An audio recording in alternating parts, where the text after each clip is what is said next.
Well, that's too much philosophy. Okay, so let's think about when the big companies are the ones exploiting the works of individual artists.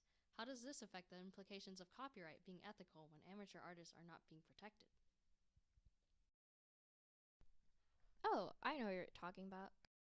Because Hot Topic has a history of using amateur artists' work for their own profit, and people think that artists don't have a say due to their lack of power, so they're not able to fight back.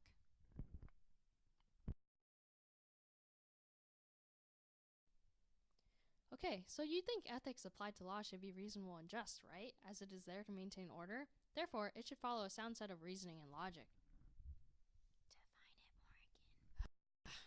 Reasoning is a combination of comparing experiences, memories, and facts to come to a logical conclusion based upon a personal perspective. You happy? Well, in this case, wouldn't it seem illogical that the company doesn't face justice as they have done something that was claimed to be unethical? Also, they had performed a blatant form of plagiarism, seeing as they had stolen the original artist's work and repurposed them for profit, unlike fan art, which is created by the artist and just featuring another person's creations. Well, just because humans use reasoning doesn't mean that it will result in an ethical or just conclusion. Ethics itself can be flawed as well. Reasoning means that people will go through a series of decisions and comparisons in order to come to a conclusion, and while reasoning is supposed to be done objectively, it is impossible to avoid bias, which results in flawed reasoning and conclusions. This is why copyright seems unjust with this situation. So that pretty much brings us to the end of ethics. Really? Yep. Basically, in these cases, ethics enforced as copyright does provide a limitation to the experience of art. It places restrictions upon the modern artistic culture by enforcing rules of right and wrong. Oh, I see.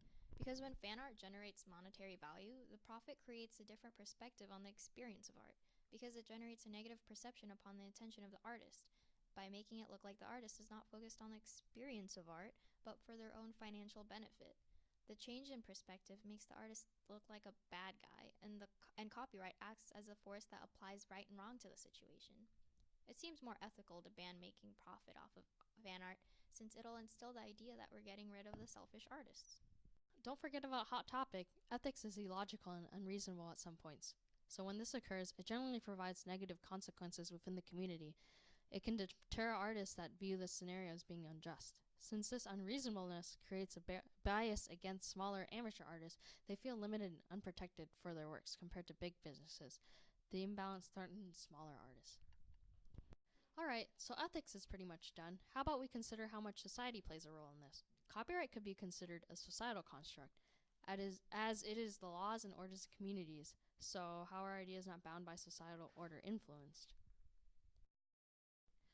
Wait, what's that sound? What are you doing over there? Oh, I was just. Are you watching Taylor Swift? Maybe? Oh, come on. I'm trying to have an intelligent conversation, and you're just watching a dumb music video. Whoa, T Swift is not dumb.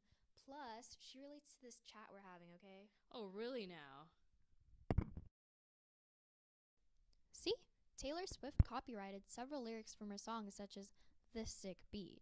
Mainly, this enforces copyright upon the market and industry, meaning companies not collaborating with Taylor can't use lyrics similar to her own.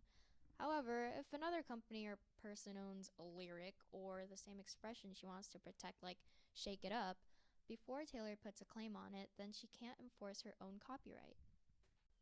Copyright, in terms of the law, enforces that language can be owned.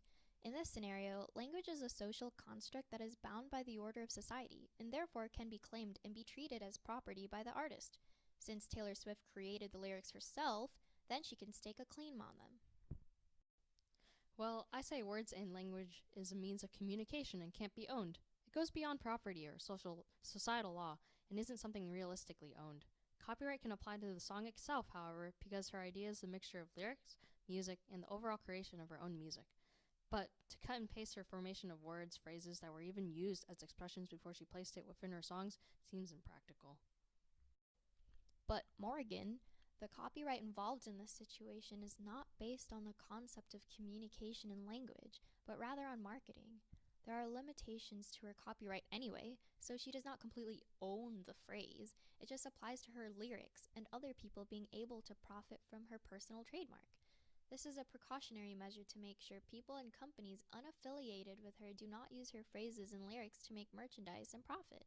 It is not concerned with anything besides her merchandise and marketing. Okay, so your perspective on language is that in certain situations, it seems fair that it can be owned. It is used in society as a form of communication, and our society involves marketing, so it makes sense that language will be faced with copyright. But I say that doesn't make sense. Language goes further than laws in society. It's something we used to learn, and there should be a certain freedom towards it, since it's universal and goes beyond marketing. How about we just agree to disagree? I mean, we must take into account the different perspectives we come across when analyzing the situation. But how about our knowledge question itself? Haha, you called it a knowledge question. But, anyways, as it has been mentioned earlier, Taylor's copyright only applies to marketing and merchandise, not to her music or the enjoyment of her music. The experience of art hardly changes, more so it just affects how she makes profit. So, copyright is the protector of her creations. That at least can remain true even when considering the different perspectives on how language can be owned.